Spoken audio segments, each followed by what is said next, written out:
എളുപ്പത്തിലും വേഗത്തിലും ഗാഡ്ജറ്റുകൾ വാങ്ങാൻ ലോഗിൻ ചെയ്യൂ www.myg.in. മുല്ലപ്പെരിയാർ ഡാം ജലനിരപ്പ് താഴ്ന്നില്ല എന്നുണ്ടെങ്കിൽ മറ്റന്നാൾ തുറക്കുമെന്ന വിവരം തമിഴ്നാട് അറിയിച്ചിരിക്കുന്നുവെന്ന ഏറ്റവും പ്രധാനപ്പെട്ട വാർത്തയിലേക്ക്. ഒപ്പം തന്നെ മേൽനോട്ട സമിതി ഇന്ന് കോടതിയെ അറിയിച്ച നിലപാടെന്ത്, അതിൽ കേരളം സ്വീകരിച്ച നിലപാടെന്ത്, ആ വാർത്തയിലേക്കാണ് നമ്മൾ ആദ്യം പോകുന്നത്. ആദ്യം വാർത്താ തലക്കെട്ട്. ജലനിരപ്പ് താഴ്ന്നില്ലെങ്കിൽ മുല്ലപ്പെരിയാർ ഡാം മറ്റന്നാൾ തുറക്കും. സംസ്ഥാനം സജ്ജമെന്ന് മന്ത്രി റോഷി അഗസ്റ്റിൻ. ജലനിരപ്പിൽ മാറ്റം വേണ്ടെന്ന് മേൽനോട്ട സമിതി സുപ്രീംകോടതിയിൽ എതിർപ്പറിയിച്ചു കേരളം. 142 അടി വരെ ഡാം സുരക്ഷിതമെന്ന് കേരളം സമ്മതിച്ച ഉന്നതതല യോഗത്തിന്റെ മിനിറ്റ്സ് 24-ന്. ഡാമിലെ ജലനിരപ്പ് 137.8 അടിയായി ഉയർന്നു. ജലനിരപ്പ് താഴ്ന്നില്ല എന്നുണ്ടെങ്കിൽ മുല്ലപ്പെരിയാർ ഡാം മറ്റന്നാൾ രാവിലെ 7 മണിക്ക് തുറക്കും എന്നതാണ് തമിഴ്നാട് കേരളത്തെ അറിയിച്ചത്. ജലവിഭവ വകുപ്പ് മന്ത്രി റോഷി അഗസ്റ്റിനാണ് ഈ വിവരം അറിയിച്ചിരിക്കുന്നത്. ഡാം തുറക്കുന്നതുമായി ബന്ധപ്പെട്ട മുന്നൊരുക്കങ്ങൾ പൂർത്തിയായിട്ടുണ്ട് എന്നുകൂടി റോഷി അഗസ്റ്റിൻ പറഞ്ഞു. അതിനിടെ മുല്ലപ്പെരിയാർ ഡാമിലെ ജലനിരപ്പ് 137.8 അടിയായി ഉയരുകയും ചെയ്തു. ഇന്നലെ രാവിലെ മുതൽ അത് 137.6 അടിയായിരുന്നു. അണക്കെട്ടിലെ വൃഷ്ടിപ്രദേശങ്ങളിൽ പെയ്ത മഴയാണ് ജലനിരപ്പ് ഉയരാൻ കാരണം. ഏറ്റവും പുതിയ വിവരങ്ങളുമായി രാഹുൽ വിജയൻ മുല്ലപ്പെരിയാറിന് തത്സമയം. Rahul, good evening. മറ്റന്നാൾ ഡാം തുറക്കാനുള്ള സാധ്യത തന്നെയാണോ ഇപ്പോൾ കാണുന്നത്? അവിടെ വൃഷ്ടിപ്രദേശങ്ങളിൽ മഴയുണ്ട് എന്നത് തന്നെയാണോ വിവരം? അനുജ, അങ്ങനെ തന്നെയാണ്. മറ്റന്നാൾ ഡാം തുറക്കാനുള്ള സാധ്യത തന്നെയാണ് കാണുന്നത്. അതായത് റോഷി അഗസ്റ്റിന്റെ ഫേസ്ബുക്ക് പോസ്റ്റിൽ പറഞ്ഞിരിക്കുന്നത് ഇപ്രകാരമാണ്: മുല്ലപ്പെരിയാർ ഡാമിലെ ജലനിരപ്പ് ഇപ്പോഴത്തെ അവസ്ഥയിൽ നിന്ന് കുറഞ്ഞില്ല എങ്കിൽ 29-ന് രാവിലെ 7 മണിക്ക് തുറക്കുമെന്നുള്ളതാണ്. ഇപ്പോഴത്തെ ഒരു കാലാവസ്ഥ അനുസരിച്ച് വൃഷ്ടിപ്രദേശങ്ങളിലൊക്കെ ശക്തമായ മഴ പെയ്യുന്നുണ്ട്. മണിക്കൂറുകളുടെ കണക്കുകളിൽ വ്യത്യാസങ്ങൾ വരുന്നുണ്ട്. 0.5 അടി വീതം, 0.05 ഫീറ്റ് വീതം ഓരോ മണിക്കൂറിലും കൂടുന്നുണ്ട്. ഇതൊക്കെ കണക്കാക്കിക്കൊണ്ട് 29-ന് തന്നെ തുറക്കാനുള്ള ഒരു സാധ്യത കാണുന്നുണ്ട്. പക്ഷേ ഈ ഡാം തുറക്കേണ്ട ഒരു സാഹചര്യം ഉണ്ടായാൽ അതിനുള്ള എല്ലാ ക്രമീകരണങ്ങളും ഒരുക്കിയിട്ടുണ്ട് എന്നുള്ള കാര്യവും വ്യക്തമായി തന്നെ റോഷി അഗസ്റ്റിൻ പറഞ്ഞിട്ടുമുണ്ട്. ഇപ്പോൾ നിലവിൽ ഡാമിലെ ജലനിരപ്പ് 137.8 അടിയിലേക്ക് ഉയർന്നിട്ടുണ്ട്.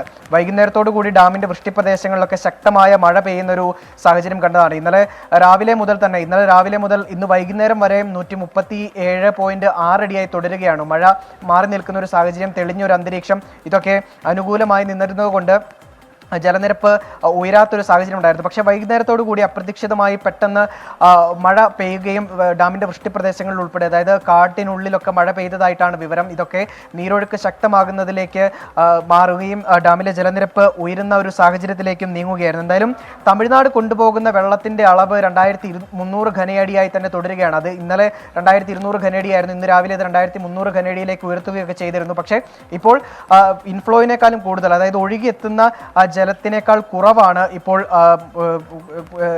തമിഴ്നാട് കൊണ്ടുപോകുന്നത്. ഈ ഡാം തുറക്കേണ്ട ഒരു സാഹചര്യം ഉണ്ടായിക്കഴിഞ്ഞാൽ വനത്തിലൂടെ 5 കിലോമീറ്റർ ഒഴുകിയാണ് ഈ വെള്ളം വള്ളക്കടവ് എന്ന് പറയുന്ന, അതായത് ജനവാസ കേന്ദ്രമായ, അത് ഡാം തുറന്നു വിട്ടാൽ ആദ്യം വെള്ളം എത്തുന്ന ജനവാസ കേന്ദ്രം വനത്തിലൂടെ 5 കിലോമീറ്റർ പിന്നിട്ടതിന് ശേഷമാണ്. അതിനുശേഷം മ്ലാമല, തേങ്ങാക്കൽ വഴി ചപ്പാത്തിലെത്തും. ഉപ്പുതറ അയ്യപ്പൻ കോവിൽ വഴി ഇടുക്കി അണക്കെട്ടിലേക്ക് എത്തും. അങ്ങനെയാണ് ഇടുക്കി അണക്കെട്ടിലേക്ക് എത്തും എന്നുള്ളതാണ്. ഈ ഇടുക്കി അണക്കെട്ടിലെ കാര്യവും അതുപോലെ തന്നെ ഇപ്പോൾ ഒരു ആശങ്ക സൃഷ്ടിക്കുന്നില്ലെങ്കിൽ പോലും ഒരു പ്രധാനപ്പെട്ട കാര്യമായി മാറുകയാണ്. കഴിഞ്ഞ മണിക്കൂറുകളിൽ ഇടുക്കി ഡാമിലെയും ജലനിരപ്പ് ഉയരുന്നൊരു സാഹചര്യത്തിലേക്ക് പോകുന്നത് നമ്മൾ കണ്ടു. ഈ 2397.90 അടിയിലേക്ക് താഴ്ന്ന ജലനിരപ്പ് 2397.98 അടിയിലേക്ക് ഉയരുന്ന ഒരു കാഴ്ച നമ്മൾ കണ്ടതാണിത്. വൃഷ്ടിപ്രദേശങ്ങൾ, അതായത് ഡാമിന്റെ വൃഷ്ടിപ്രദേശങ്ങളിലൊക്കെ മഴ പെയ്യുന്നത്, അതായത് ശരി രാഹുൽ, ഇപ്പോൾ ഈ വള്ളക്കടവ് പോലെയൊക്കെയുള്ള മേഖലയിലെ ആളുകളെ അവിടെ നിന്ന് മാറ്റിപ്പാർപ്പിക്കുക, ഒപ്പം തന്നെ എന്തൊക്കെ കാര്യങ്ങൾ, മുന്നൊരുക്കങ്ങൾ സ്വീകരിച്ചിട്ടുണ്ട്? ഇന്നിപ്പോൾ നേരത്തെ വാർത്താ സമ്മേളനം നടത്തി റവന്യൂ മന്ത്രി ചില കാര്യങ്ങളൊക്കെ അറിയിച്ചിട്ടുണ്ട്. എത്ര കിലോമീറ്റർ ചുറ്റളവിലുള്ളവർക്ക് മാറ്റിപ്പാർപ്പിക്കുക, ക്യാമ്പുകൾ തുറക്കുക തുടങ്ങിയ കാര്യങ്ങൾ കൂടി. ഒപ്പം തന്നെ അവിടുത്തെ ജനങ്ങളുടെ പ്രതികരണം എന്താണ് ഡാം തുറക്കേണ്ടി വരും എന്നതിൽ? കഴിഞ്ഞ ദിവസം തന്നെ നമ്മൾ റിപ്പോർട്ട് ചെയ്തതാണ്. ജില്ലാ ഭരണകൂടത്തിന്റെ ജില്ലാ കളക്ടറുടെ അധ്യക്ഷതയിൽ ഉന്നതതല യോഗം ചേർന്നിരുന്നു. ഈ യോഗത്തിന്റെ തീരുമാനത്തിൽ പറയുന്നത് ഇങ്ങനെയാണ്: 883 കുടുംബങ്ങളെ മാറ്റിപ്പാർപ്പിക്കേണ്ടി വരും. 3220 ആളുകളെ 883 കുടുംബങ്ങളിലായി 3220 ആളുകളെ പാർപ്പിക്കേണ്ടി വരുന്ന ഒരു സാഹചര്യമുണ്ട്. ഇവർക്ക് വേണ്ട എല്ലാ സജ്ജീകരണങ്ങളും, അതായത് ഇവരെ മാറ്റിപ്പാർപ്പിക്കേണ്ട സ്ഥലം ഉൾപ്പെടെ അവരെ കൊണ്ടുപോകേണ്ട വണ്ടി ഉൾപ്പെടെ എല്ലാം സജ്ജീകരണങ്ങളും ഒരുക്കി എന്നുള്ളത് കൃത്യമായി തന്നെ പറഞ്ഞിരുന്നു. 2 കൺട്രോൾ റൂമുകൾ, അതായത് 138 അടിയിലേക്ക് എത്തുമ്പോൾ ഈ ഡാം തുറക്കുമെന്നൊരു സൂചന ലഭിച്ചിരുന്നതിനാൽ തന്നെ 2 കൺട്രോൾ റൂമുകൾ തുറന്നിരുന്നു. അതുപോലെ തന്നെ 2 ഡെപ്യൂട്ടി കളക്ടർമാരുടെ നേതൃത്വത്തിൽ താലൂക്കിൽ ക്യാമ്പ് ആരംഭിച്ചിരുന്നു. ഇതൊക്കെ നേരത്തെ തന്നെ, അതായത് ഈ ഒരു എല്ലാ മുന്നൊരുക്കങ്ങളുടെ ഭാഗമായിട്ട് അല്ലെങ്കിൽ എല്ലാ സജ്ജീകരണങ്ങളും തയ്യാറാക്കുന്നതിന്റെ ഭാഗമായി നേരത്തെ തന്നെ ഇത്തരം ക്രമീകരണങ്ങളെല്ലാം ഒരുക്കിയിരുന്നു. അതായത് ഇപ്പോൾ ഏറ്റവും ഒടുവിൽ ജില്ലാ ഭരണകൂടം പറയുന്നത്, അതായത് തീരദേശത്ത് താമസിക്കുന്ന ആളുകൾ അവരുടെ ആശങ്ക നിങ്ങളോട് ആശങ്ക മുന്നിൽ കണ്ടുകൊണ്ട് അവർ കൃത്യമായി തയ്യാറാക്കിയിട്ടുള്ള, അതായത് ഈ ഒരു ജലം തുറന്നുവിടുന്ന ഒരു സാഹചര്യം ഉണ്ടാകുന്നത് കൊണ്ട് ഈ ആളുകളെ മാറ്റിപ്പാർപ്പിക്കാൻ വേണ്ടിയുള്ള പ്രത്യേക ക്രമീകരണങ്ങൾ ഒരുക്കിയിട്ടുണ്ട്. അതായത് വണ്ടി ഉൾപ്പെടെയുള്ള കാര്യങ്ങൾ ഒരുക്കിയിട്ടുണ്ട്. ഇവർ എത്രയും പെട്ടെന്ന്, അതായത് നാളെ പകൽ സമയത്തിൽ ഈ ഒരു സംവിധാനത്തിൽ അല്ലെങ്കിൽ മാറി താമസിക്കേണ്ട ആളുകൾ അതിനുള്ള തയ്യാറെടുപ്പുകൾ നടത്തണമെന്നുള്ള കൃത്യമായ നിർദ്ദേശവും നൽകിയിട്ടുണ്ട്. പക്ഷേ ഈ നിമിഷവും മഴ പെയ്യുന്നതാണ് ആളുകളെ കൂടുതൽ ആശങ്കയിലാക്കുന്നത്. കഴിഞ്ഞ വൈകിട്ടോടുകൂടി നമ്മൾ ഈ വള്ളക്കടവ് മേഖലയിലെ ആളുകളോട് നമ്മൾ സംസാരിക്കുകയുണ്ടായി. ഈ ഒരു പ്രദേശത്തെ ആളുകൾ പറയുന്നത്, നിങ്ങൾ ഇത് ഇടക്കാലത്ത് മാത്രം അല്ലെങ്കിൽ വല്ലപ്പോഴും മാത്രം ഇത്തരം ജലം ഉയരുമ്പോൾ മാത്രം ഇതൊരു ചർച്ചാ വിഷയമാക്കാതെ ഇത് എപ്പോഴും ആളുകളുടെ ഒരു ശ്രദ്ധയിൽപ്പെടുത്തണം, ഇതിന് പുതിയൊരു ഡാം പണിയണം എന്നുള്ളതാണ് അവർ കൃത്യമായിട്ടും പറയുന്നത്. അല്ലെങ്കിൽ ഇതിനൊരു ശാശ്വത പരിഹാരം വേണമെന്നുള്ള കാര്യമാണ് ഈ നാട്ടുകാർ പറയുന്നത്. എന്തായാലും നിലവിൽ ഈ ഡാം തുറക്കുന്നതുമായി ബന്ധപ്പെട്ട് ആശങ്ക നിലനിൽക്കുന്ന കാര്യം എന്തെന്നാൽ 2018 ഒഴുകിയെത്തിയൊരു വെള്ളത്തിന്റെ കണക്ക് തന്നെയാണ്. പക്ഷേ ഇപ്പോഴും ജില്ലാ ഭരണകൂടം നമ്മളോട് വ്യക്തമായി തന്നെ പറയുകയാണ്, ആശങ്കപ്പെടേണ്ട കാര്യമില്ല, അത്തരത്തിൽ ആശങ്കപ്പെടേണ്ടതില്ല എന്ന് തന്നെയാണ് ജില്ലാ ഭരണകൂടം നൽകുന്ന ഉറപ്പ്. പക്ഷെ ജനങ്ങൾക്ക് ആശങ്കയുണ്ട്, പ്രത്യേകിച്ച് വൃഷ്ടിപ്രദേശത്ത് മഴ തുടരുന്ന സാഹചര്യത്തിൽ. വരും ദിവസങ്ങളിലും മുല്ലപ്പെരിയാറിൽ നിന്നുള്ള ഏറ്റവും പുതിയ വിവരങ്ങൾ ഏറ്റവും ആദ്യം നമ്മൾ പ്രേക്ഷകരിലേക്ക് എത്തിക്കും രാഹുലിലൂടെ. Good night Rahul. ഇന്ന് കോടതിയിൽ ഇതുമായി ബന്ധപ്പെട്ട് എന്ത് സംഭവിച്ചു എന്നതിലേക്കാണ് നമ്മൾ പോകുന്നത്. ഡാമിലെ ജലനിരപ്പിൽ മാറ്റം വേണ്ട എന്നതാണ് മേൽനോട്ട സമിതി ഇന്ന് സുപ്രീം കോടതിയെ അറിയിച്ച നിലപാട്. ഇന്നത്തെ ഏറ്റവും പ്രധാനപ്പെട്ട ഒരു വാർത്തയായി ഈ വാർത്ത മാറുകയും ചെയ്തു. എന്നാൽ ഈ തീരുമാനത്തെ കേരളം ശക്തമായി എതിർത്തു. മറുപടി സമർപ്പിക്കാൻ നാളെ രാവിലെ 10:30 വരെ കോടതി കേരളത്തിന് സമയം നൽകുകയും ചെയ്തു. വിഷയം നാളെ ഉച്ചയ്ക്ക് 2 മണിക്ക് കോടതി വീണ്ടും പരിഗണിക്കും. കേരളത്തിന്റെയും തമിഴ്നാടിന്റെയും ഒപ്പം കേന്ദ്ര ജല കമ്മീഷന്റെയും പ്രതിനിധികൾ അടങ്ങുന്നതാണ് 3-അംഗ മേൽനോട്ട സമിതി എന്നത് ഈ വിഷയത്തിൽ ഏറെ ശ്രദ്ധേയമാണ്. ഇന്ന് ഈ വിഷയം പരിഗണിക്കവേ എന്തൊക്കെ വാദങ്ങൾ കോടതിയിൽ നടന്നു എന്നത് നമ്മൾ വിശദമായി പരിശോധിക്കുകയാണ്. ഇതിൽ സുപ്രീം കോടതി പറഞ്ഞതിലേക്കാണ് ആദ്യം നമ്മൾ പോകുന്നത്. മുല്ലപ്പെരിയാർ അണക്കെട്ടിന്റെ സുരക്ഷ ഏറ്റവും പ്രധാനമാണ് എന്നതാണ് സുപ്രീം കോടതി ഇന്ന് പറഞ്ഞ ഒരു കാര്യം. ഒരു ജീവൻ പോലും നഷ്ടപ്പെടുന്ന സാഹചര്യം ഉണ്ടാകരുത്. കഴിഞ്ഞ ദിവസവും കോടതി ഈ വിവരം എടുത്തു പറഞ്ഞിരുന്നു. സുരക്ഷിതത്വം എന്നുള്ളത് വളരെ പ്രധാനപ്പെട്ടതാണ് എന്നത്. സുരക്ഷയിൽ മേൽനോട്ട സമിതി തീരുമാനമെടുക്കണം എന്നുകൂടി ഇന്ന് കോടതി പറയുകയുണ്ടായി. ഒരുപക്ഷെ വരും ദിവസങ്ങളിൽ കേരളത്തിന് അല്ലെങ്കിൽ നാളെ തന്നെ കോടതി ഈ വിഷയം പരിഗണിക്കുമ്പോൾ കേരളത്തെ സംബന്ധിച്ച് പ്രതീക്ഷ നൽകുന്ന ഒരു പരാമർശം, ഒരു നിരീക്ഷണം കോടതി നടത്തിയിരിക്കുന്നു എന്നുള്ളത് ഇത് തന്നെയാണ്. ഇനി മേൽനോട്ട സമിതി എന്താണ് കോടതിയിൽ പറഞ്ഞത് എന്ന് പരിശോധിക്കാം. ഡാമിലെ ജലനിരപ്പിൽ തൽക്കാലത്തേക്ക് മാറ്റം വരുത്തേണ്ടുന്നൊരു സാഹചര്യം ഇല്ല എന്നുള്ളത് കേരളത്തെ സംബന്ധിച്ച് തിരിച്ചടിയാകുന്ന ഒരു കാര്യം മേൽനോട്ട സമിതി ഇന്ന് കോടതിയിൽ സ്വീകരിച്ചു. കേരളം ഈ അഭിപ്രായത്തോട് പക്ഷേ വിയോജിച്ചു എന്ന കാര്യവും വളരെ കൃത്യമായി തന്നെ മേൽനോട്ട സമിതി ഇന്ന് കോടതിയെ അറിയിക്കുകയും ചെയ്തു. ഓരോ മണിക്കൂർ ഇടവിട്ട് ജലനിരപ്പ് വിലയിരുത്തുന്നുണ്ട്. അതിനുശേഷമാണ് ഇങ്ങനൊരു തീരുമാനത്തിലേക്ക് ഇപ്പോൾ മേൽനോട്ട സമിതി എത്തിച്ചേർന്നതും കോടതിയിൽ ആ നിലപാട് അറിയിക്കുകയും ചെയ്തത്. ഇനി കേരളം എന്ത് നിലപാട് സുപ്രീം കോടതിയിൽ സ്വീകരിച്ചു എന്നതുകൂടി പരിശോധിക്കാം. മുല്ലപ്പെരിയാർ അണക്കെട്ട് തന്നെ പ്രളയത്തിന് കാരണമാകും എന്നതാണ് കേരളം ഉന്നയിച്ച ഒരു പോയിന്റ്. വളരെ പ്രധാനപ്പെട്ട ഒരു പോയിന്റാണ്. ഒരു പരിധിക്കപ്പുറം വെള്ളം ഒഴുക്കി വിട്ടാലും പ്രളയമുണ്ടാകും. എത്രത്തോളം അപകടകരമാണ് ഈ സാഹചര്യം എന്നത് കോടതിയെ ബോധ്യപ്പെടുത്താൻ ശ്രമിക്കുകയായിരുന്നു കേരളം ഈ വാദമുഖങ്ങളിലൂടെ. മേൽനോട്ട സമിതിയെ അറിയിക്കുന്ന കാര്യങ്ങൾ അംഗീകരിക്കുന്നില്ല എന്നൊരു പരാതി കൂടി ഇന്ന് കേരളം കോടതിക്ക് മുന്നിൽ ബോധിപ്പിക്കുകയും ചെയ്തു. കാരണം നിലവിലെ ജലനിരപ്പിൽ മാറ്റം വരുത്തേണ്ടതില്ല എന്നത് ആ നിലപാട് മേൽനോട്ട സമിതി സ്വീകരിച്ച സാഹചര്യത്തിൽ കൂടിയാണ് കേരളം ഇത്തരത്തിലേക്കൊരു വാദമുഖങ്ങൾ പരിശോധിച്ചത്. കഴിഞ്ഞ ദിവസം മേൽനോട്ട സമിതിക്ക് നൽകിയ ഒരു നോട്ട്, 3 പേജുള്ള ഒരു നോട്ട്, അത് വേണമെങ്കിൽ കോടതിക്ക് പരിശോധിക്കാം, അത് സമർപ്പിക്കാൻ തയ്യാറാണ്, വിശദാംശങ്ങൾ കോടതി പരിശോധിക്കാൻ തയ്യാറാകണമെന്ന് കേരളം ആവശ്യപ്പെടുകയും ചെയ്തു. കനത്ത മഴയത്ത് 142 അടി ജലനിരപ്പ് എന്നുള്ളത് അപകടകരമാണ് എന്ന് കേരളം പറയുന്നു. 139 അടിക്ക് മുകളിലേക്ക് പോകാൻ പാടില്ല എന്നതാണ് കേരളത്തിന്റെ നിലപാട്. 139 അടിയാക്കിയാൽ അപകടാവസ്ഥ കുറയും. 139 അടി എന്നത് 2018 പ്രളയകാലത്ത് സുപ്രീം കോടതിയുടെ ഒരു നിർദ്ദേശം കൂടിയായിരുന്നു. ഇനി തമിഴ്നാടിന്റെ നിലപാട് എന്ത് എന്നത് കൂടി പരിശോധിക്കാം. ഇന്ന് കോടതിയിൽ തമിഴ്നാട് സ്വീകരിച്ച നിലപാട് കേരളത്തിന്റെ ആശങ്കകൾ ഊതിപ്പെരുപ്പിച്ചതാണ് എന്നതാണ്. ഒപ്പം സമൂഹ മാധ്യമങ്ങളിൽ ഈ വിഷയവുമായി ബന്ധപ്പെട്ട് വലിയ ക്യാമ്പയിൻ നടക്കുന്നുണ്ട് എന്ന് പറയുന്നു. 142 അടി ജലനിരപ്പ് നിലനിർത്താൻ അവകാശമുണ്ട്. പ്രത്യേകിച്ച് മുൻ സുപ്രീം കോടതി ഉത്തരവ് കൂടി ചൂണ്ടിക്കാട്ടിക്കൊണ്ടാണ് തമിഴ്നാട് ഇങ്ങനെയൊരു അവകാശവാദം ഉന്നയിച്ചത്. മറ്റൊരു വളരെ പ്രധാനപ്പെട്ട പോയിന്റ് തമിഴ്നാട് പറഞ്ഞത്, കഴിഞ്ഞ ദിവസം കേരള മുഖ്യമന്ത്രി പിണറായി വിജയൻ നിയമസഭയിൽ പറഞ്ഞ കാര്യം ആശങ്ക വേണ്ട എന്ന്, അത് തമിഴ്നാട് ഇന്ന് കോടതിയിൽ ചൂണ്ടിക്കാണിക്കുകയും ചെയ്തു. എന്തായാലും ഇത്രയും വാദമുഖങ്ങൾ ഇന്ന് കോടതിയിൽ നടക്കുന്നു. നാളെ മേൽനോട്ട സമിതിയുടെ ഈ ഒരു നിലപാടിൽ കേരളം വളരെ കൃത്യമായ മറുപടി സമർപ്പിക്കാൻ പോകുന്നു. രാവിലെ 10:30 മറുപടി സമർപ്പിക്കും. ഉച്ചയ്ക്ക് 2 മണിക്ക് കോടതി ഈ വിഷയം വീണ്ടും പരിഗണിക്കുകയും ചെയ്യും. കോടതി എന്തായിരിക്കും പറയാൻ പോകുന്നത് എന്നത് വളരെ നിർണായകവുമാകും. അതിനിടയിലാണ് ഇന്നലെ നടന്ന യോഗത്തിന്റെ മിനിറ്റ്സ് പുറത്തു വന്നത്. 142 അടി എന്നതിലേക്ക് കേരളം സമ്മതിച്ചു, അത് സുരക്ഷിതമാണ്. പക്ഷെ നിലവിലെ സാഹചര്യത്തിൽ 137 അടി എന്ന തരത്തിലേക്ക് കേരളം നിലപാട് സ്വീകരിച്ചു എന്ന മിനിറ്റ്സ്, ഇത് യഥാർത്ഥമാണ് എന്നുണ്ടെങ്കിൽ ഒരുപക്ഷെ വരും ദിവസങ്ങളിൽ ഏറ്റവും കൂടുതൽ വിവാദമാകാൻ സാധ്യതയുള്ള ഒരു നിലപാട് കൂടിയാണ്. നമ്മൾ അടുത്ത ഏറ്റവും പ്രധാനപ്പെട്ട വാർത്തയിലേക്ക് പോകുന്നു. പെഗസസ് ഫോൺ ചോർത്തലിൽ കേന്ദ്ര സർക്കാരിന് തിരിച്ചടിയായിരിക്കുന്നു. ഒരു വിദഗ്ധ സമിതിക്ക് സുപ്രീം കോടതി രൂപം നൽകിയിരിക്കുന്നു. ആ വാർത്തയിലേക്ക് ആദ്യം തലക്കെട്ട്. പെഗസസ് ഫോൺ ചോർത്തലിൽ കേന്ദ്ര സർക്കാരിന് തിരിച്ചടി. അന്വേഷണത്തിന് സുപ്രീം കോടതി മേൽനോട്ടത്തിൽ വിദഗ്ധ സമിതിയും സഹായത്തിന് 3 അംഗ സാങ്കേതിക വിദഗ്ധരുടെ സംഘവും. രാജ്യസുരക്ഷ പറഞ്ഞ് മൂകസാക്ഷികരിക്കാൻ കഴിയില്ലെന്ന് സുപ്രീം കോടതി. വിധിയിലൂടെ സത്യം തെളിയുമെന്നാണ് പ്രതീക്ഷയെന്ന് രാഹുൽ ഗാന്ധി.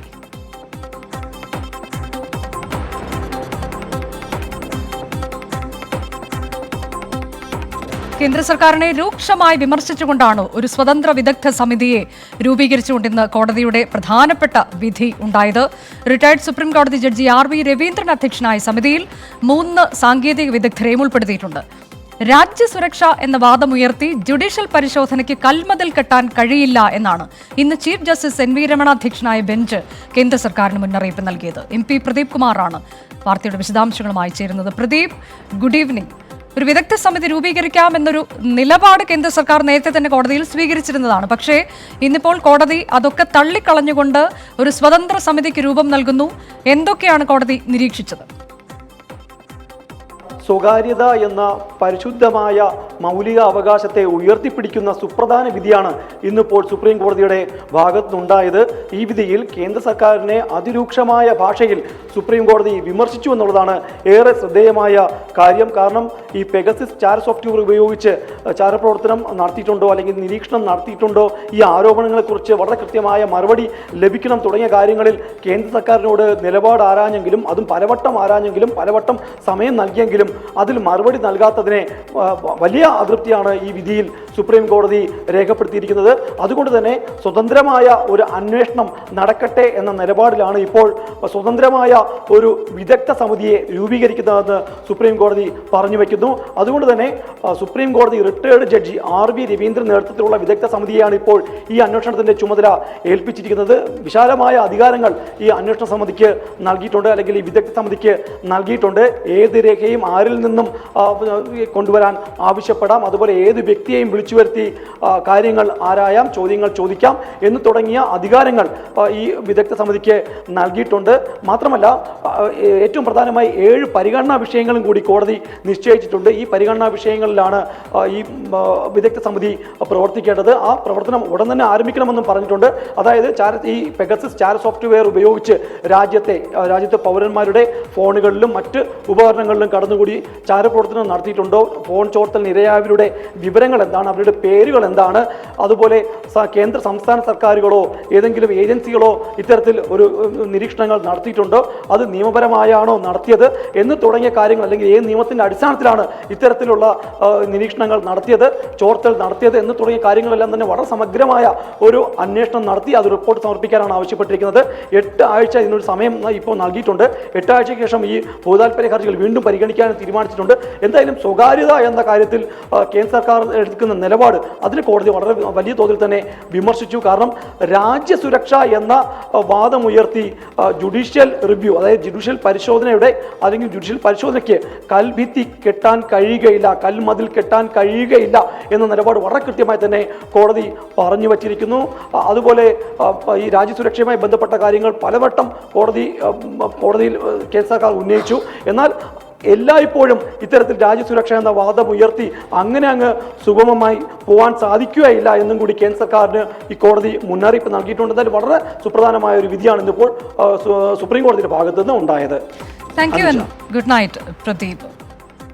ഇനിയും ഈ സമിതി, ഈ സ്വതന്ത്ര വിദഗ്ധ സമിതിയുടെ ഘടന എന്താണ്, ആരൊക്കെയാണ് ഈ സമിതിയിലെ അംഗങ്ങൾ എന്നതുകൂടി പരിശോധിക്കാം.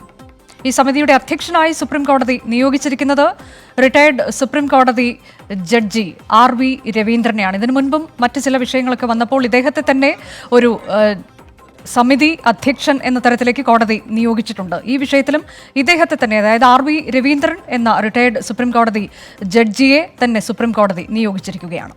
ഇനിയും ഇദ്ദേഹത്തെ സഹായിക്കുന്നതിന് വേണ്ടിയുള്ള അംഗങ്ങൾ 3 പേരുണ്ട്. അവർ ആരൊക്കെ എന്നത് പരിശോധിക്കാം. ഡോക്ടർ നവീൻ കുമാർ, അദ്ദേഹം cyber security and digital forensics വിഭാഗത്തിന്റെ പ്രൊഫസറാണ്. ഒപ്പം നാഷണൽ ഫോറൻസിക് സയൻസസ് യൂണിവേഴ്സിറ്റി ഗുജറാത്തിലെ പ്രൊഫസറാണ് അദ്ദേഹം. രണ്ടാമത്തെ അംഗം ഡോക്ടർ പ്രഭാകരൻ P. അദ്ദേഹം സ്കൂൾ ഓഫ് എഞ്ചിനീയറിംഗിലെ പ്രൊഫസറാണ്, അമൃത വിശ്വവിദ്യാപീഠം, കൊല്ലം.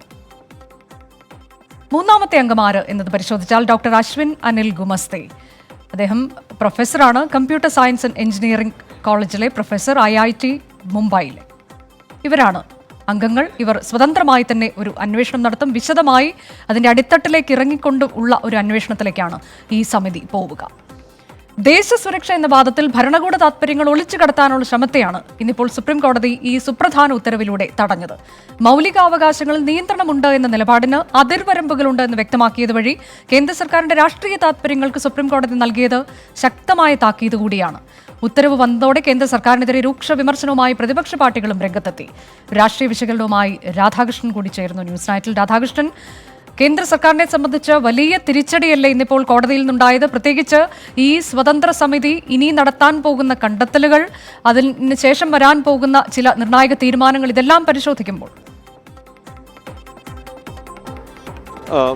തീർച്ചയായിട്ടും കേന്ദ്ര സർക്കാരിനെ സംബന്ധിച്ച് ഇന്ന് പുറത്തു വന്ന വിധി അത് പല കാരണങ്ങൾ കൊണ്ടും രാഷ്ട്രീയമായി വലിയ തിരിച്ചടിയാണ്. BJPയെ സംബന്ധിച്ചും ഇത് രാഷ്ട്രീയമായിട്ട് ഉയർത്തുന്ന വെല്ലുവിളികൾ ചെറുതല്ല.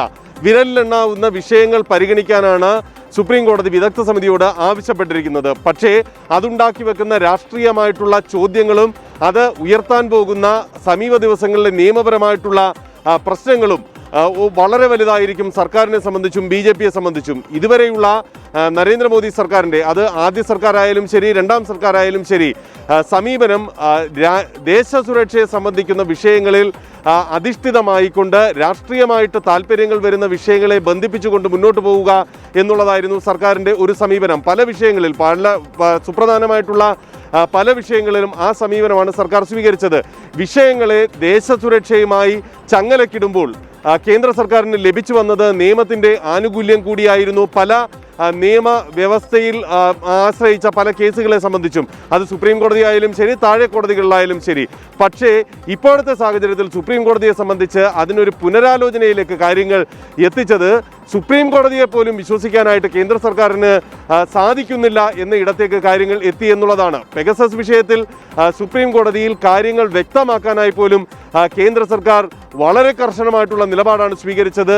അത് ദേശസുരക്ഷയെ ബാധിക്കുന്ന വിഷയമാണ്, അത് വെളിവാക്കാൻ വിശദീകരിക്കാൻ സാധിക്കില്ല എന്നായിരുന്നു കേന്ദ്ര സർക്കാർ വ്യക്തമാക്കിയത്. സുപ്രീം കോടതിയുടെ അധികാരാവകാശങ്ങളെക്കുറിച്ചുള്ള അജ്ഞതയല്ല സർക്കാരിനെ സംബന്ധിച്ച് ഈ വിധത്തിലുള്ള ഒരു സത്യവാങ്മൂലത്തിലേക്ക് നയിച്ചത്. മറിച്ച് രാഷ്ട്രീയമായി പാർട്ടിക്ക്, പ്രത്യേകിച്ച് കേന്ദ്ര സർക്കാരിന് ഉണ്ടെന്ന് കരുതുന്ന ആജ്ഞാശക്തി അത് സുപ്രീം കോടതിക്ക് മുകളിൽ നിലനിൽക്കും എന്നുള്ള കരുതലാണ് കേന്ദ്ര സർക്കാരിനെ നയിച്ചത്. പക്ഷേ അതിനുമേൽ ഭരണഘടനയാണ് വലുതെന്ന് നിരീക്ഷിക്കുകയായിരുന്നു സുപ്രീം കോടതി. ഇതിന്റെ അടിസ്ഥാനത്തിലാണ് ഇന്ന് സുപ്രീം കോടതി കൈക്കൊണ്ടിരിക്കുന്ന തീരുമാനം. ഇതനുസരിച്ച് വിദഗ്ധ സമിതിയെ നിയോഗിച്ചിരിക്കുന്നു. ഈ വിദഗ്ധ സമിതിയിൽ കേന്ദ്ര സർക്കാരിന്റെ അഭിപ്രായം കേൾക്കാൻ പോലും സുപ്രീം കോടതി തയ്യാറായില്ല എന്നുള്ളത് രാഷ്ട്രീയമായി കേന്ദ്ര സർക്കാരിനെ സംബന്ധിച്ച് വലിയ തിരിച്ചടിയാണ്. മാത്രമല്ല, സുപ്രീം കോടതിയുടെ നിരീക്ഷണത്തിൽ ഈ പരിശോധന നടക്കുമ്പോൾ രാജ്യത്ത് വ്യക്തിപരമായിട്ടുള്ള വിഷയങ്ങളെ സംബന്ധിച്ചും മൗലിക അവകാശങ്ങളെ സംബന്ധിച്ചും വലിയ സംവാദങ്ങൾക്ക് കാരണമാകാവുന്ന പരിശോധനയും നിഗമനങ്ങളും വരും ദിവസങ്ങളിൽ ഉണ്ടാകും എന്നുള്ളതാണ്. വിവിധ പാർട്ടികൾ ഇതുമായി ബന്ധപ്പെട്ട പ്രതികരണങ്ങൾ നടത്തിയിട്ടുണ്ട്. ആ പാർട്ടികളെല്ലാം പൊതുവായി ആവശ്യപ്പെടുന്നത് പൗരാവകാശം സംബന്ധിച്ചും മൗലികാവകാശങ്ങൾ സംബന്ധിച്ചും ഇപ്പോഴത്തെ ഭരണകൂടം പുലർത്തുന്ന കാർക്കശ്യം അത് വളരെ കൃത്യമായിട്ട് നിയന്ത്രിക്കപ്പെടും എന്ന പ്രതീക്ഷയാണ്. പക്ഷേ BJP ഇപ്പോഴും പറയുന്നത് BJP സ്വീകരിച്ച നയത്തിന് അല്ലെങ്കിൽ കേന്ദ്ര സർക്കാരിൻ്റെ സമീപനത്തിന് ഒരു തിരിച്ചടിയും സുപ്രീം കോടതിയിൽ നിന്നുണ്ടായിട്ടില്ല. വിദഗ്ധ സമിതി ഈ വിഷയങ്ങൾ പരിശോധിക്കും. പെഗസസ് വിഷയത്തിൽ വളരെ കൃത്യമായിട്ട് കേന്ദ്ര സർക്കാർ സ്വീകരിച്ച നിലപാട് ശരിവയ്ക്കും എന്നാണ് ഇപ്പോഴും BJP പ്രതികരിക്കുന്നത്. എങ്ങനെയാണെങ്കിൽ പോലും ഒരുപക്ഷെ ഈ സമിതി ശരിയാണെന്ന് വെച്ചാലും, കേന്ദ്ര സർക്കാർ സ്വീകരിച്ചത് വീഴ്ചയില്ലാത്ത സമീപനമാണെന്ന് ശരിവെച്ചാലും, അല്ലെങ്കിലും നടന്നിരിക്കുന്നത് പെഗസസ് അടക്കമുള്ള ചാര സോഫ്റ്റ്വെയർ ഉപയോഗിക്കാനായിട്ടുള്ള അധികാരം കൃത്യമായിട്ടാണോ കേന്ദ്ര സർക്കാർ വിനിയോഗിച്ചത് എന്നതടക്കമുള്ള കാര്യങ്ങളിൽ ഒരു പരിശോധന നടക്കും. ഇനി ഇതൊന്നും പരിശോധിക്കാതെ മുൻപോട്ട് പൗരന്റെ ഏത് സ്വകാര്യതയിലേക്കും കടന്നു കയറാം എന്നുള്ള ഭരണകൂടത്തിൻ്റെ ഒരു സ്വാർത്ഥ ചിന്ത, ആ ചിന്ത വേണ്ട വിധത്തിൽ പ്രവർത്തിക്കില്ല എന്നുള്ളതാണ് ഇതിൻ്റെ ഏറ്റവും അടിസ്ഥാനമായിട്ടുള്ള കാര്യം. അതിനുവേണ്ടി അധികാരി സമൂഹം ശ്രമിക്കുമ്പോൾ അത് വളരെ കൃത്യമായിട്ട് പരിശോധിക്കാൻ ജുഡീഷ്യറി തയ്യാറാകും, അല്ലെങ്കിൽ അതിന് ജുഡീഷ്യറിക്ക് അധികാരമുണ്ട് എന്നുകൂടിയാണ് സുപ്രീം കോടതി ഇന്ന് പറഞ്ഞു വെച്ചത്. അതുകൊണ്ട് തന്നെ രാഷ്ട്രീയ ഭേദമന്യേ ഒരുപക്ഷെ BJP മന്ത്രിമാർക്ക് പോലും ഈ പെഗസസ് ചാര സോഫ്റ്റ്വെയറിൻ്റെ ഫോൺ ചോർത്തലിന് വിധേയരാകേണ്ടി വന്നു എന്ന ആക്ഷേപം കൂടി നിലനിൽക്കുന്ന പശ്ചാത്തലത്തിൽ ദൂരവ്യാപകമായ പ്രത്യാഘാതങ്ങൾ, രാഷ്ട്രീയമായിട്ടുള്ള ചലനങ്ങൾ ഒക്കെ ഉണ്ടാക്കാം ഇപ്പോഴത്തെ ഈ വിദഗ്ധ സമിതിയുടെ രൂപീകരണം. സുപ്രീം കോടതി ഈ വിഷയം കുറച്ച് ആഴ്ചകൾക്ക് ശേഷം, 8 ആഴ്ചകൾക്ക് ശേഷം വീണ്ടും പരിഗണിക്കുമ്പോൾ ഇതുമായി ബന്ധപ്പെട്ട പ്രാഥമിക റിപ്പോർട്ടോ അല്ലെങ്കിൽ അടിസ്ഥാനപരമായിട്ട് ഉള്ള വിവരങ്ങളോ സുപ്രീം കോടതിക്ക് മുന്നിലേക്ക് എത്തും. ഏതായാലും ഈ കേസുമായി ബന്ധപ്പെട്ട് ഉണ്ടാകാൻ പോകുന്ന പ്രതിഫലനങ്ങൾ അല്ലെങ്കിൽ നമ്മുടെ രാഷ്ട്രീയ മേഖലയിലും നിയമമേഖലയിലും ഉണ്ടാക്കാൻ പോകുന്ന ചലനങ്ങൾ വരും നാളുകളിലും തുടരും. അത് ഈ സർക്കാരിനെ സംബന്ധിച്ച് വളരെ വലിയ പ്രത്യാഘാതങ്ങളിലേക്കാകും കാര്യങ്ങളെ കൊണ്ട് എത്തിക്കുക. ഒരു വ്യക്തതയുമില്ലാതെ അല്ലെങ്കിൽ ഒരു ചട്ടവും നിയമവും അനുസരിക്കാതെയാണ് ചോർത്തൽ നടന്നതെന്ന് സ്ഥാപിക്കുകയാണെങ്കിൽ അതൊരുപക്ഷെ കേന്ദ്ര സർക്കാരിനെ സംബന്ധിച്ച് ഉണ്ടാക്കാവുന്ന കറുത്ത മാർക്ക്, കറുത്ത പാട് അത് വലിയ രീതിയിലായിരിക്കും കേന്ദ്ര സർക്കാരിനെ ബാധിക്കുക. മുൻ വർഷങ്ങളിൽ സ്വീകരിച്ചിട്ടുള്ള നിലപാടുകളിൽ നിന്നും വ്യത്യസ്തമായിട്ട്, പിന്നോട്ടുള്ള കാലങ്ങളിൽ സ്വീകരിച്ച സമീപനങ്ങളിൽ നിന്നും വ്യത്യസ്തമായിട്ട് ഒരു പുതിയ ഭരണശൈലിയിലേക്ക് ഭരണകൂടത്തെ നയിക്കുന്നതാകും പിന്നീടുള്ള സുപ്രീം കോടതിയുടെ ഇടപെടലെന്നാണ് രാഷ്ട്രീയ നിരീക്ഷകരുടെ ഇപ്പോഴത്തെ വിലയിരുത്തൽ. അതെ, വിദഗ്ധ സമിതിയുടെ അന്വേഷണത്തിലേക്കും ഒപ്പം തന്നെ കണ്ടെത്തലിലേക്കും ആണ് ഇനി രാജ്യം ഉറ്റുനോക്കുന്നത്. Good night Radhakrishnan.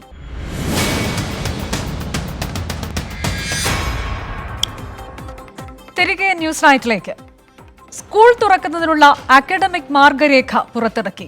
Online offline ക്ലാസുകൾ ഒരേപോലെ കൊണ്ടുപോകുന്ന തരത്തിലേക്കുള്ള വിശദമായ മാർഗരേഖ. നമ്മൾ വിശദമായി തന്നെ ഇത് പരിശോധിക്കും. ആദ്യം തലക്കെട്ട്. സ്കൂൾ തുറക്കുന്നതിനുള്ള മാർഗരേഖ പുറത്തിറക്കി. സ്കൂളിലെത്താൻ കഴിയാത്ത വിദ്യാർത്ഥികൾക്ക് ഓൺലൈൻ പഠനം തുടരും. സുരക്ഷിതമായി എത്ര കുട്ടികളെ എത്തിക്കാനാകുമെന്ന് സ്കൂളുകൾ പരിശോധിക്കണം.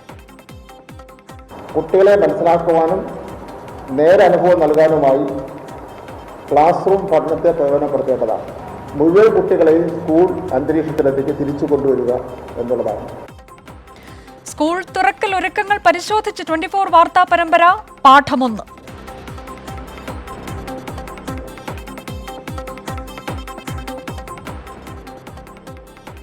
നമുക്കറിയാം, നവംബർ 1 അതായത് തിങ്കളാഴ്ച മുതലാണ് സംസ്ഥാനത്ത് സ്കൂളുകൾ തുറക്കുന്നത്. ഒരു ഇടവേളയ്ക്ക് ശേഷം അതിന്റെ ഭാഗമായി പാലിക്കേണ്ട അക്കാഡമിക് മാർഗരേഖയാണ് ഇന്ന് പുറത്തിറക്കിയത്. സ്കൂൾ തുറക്കുമ്പോൾ പാലിക്കേണ്ട പൊതുമാനദണ്ഡങ്ങൾ നേരത്തെ തന്നെ സർക്കാർ പുറത്തിറക്കിയിരുന്നു. ഇതിന് പിന്നാലെയാണ് ഇന്നിപ്പോൾ അക്കാഡമിക് മാർഗരേഖ പ്രകാശനം ചെയ്തത്.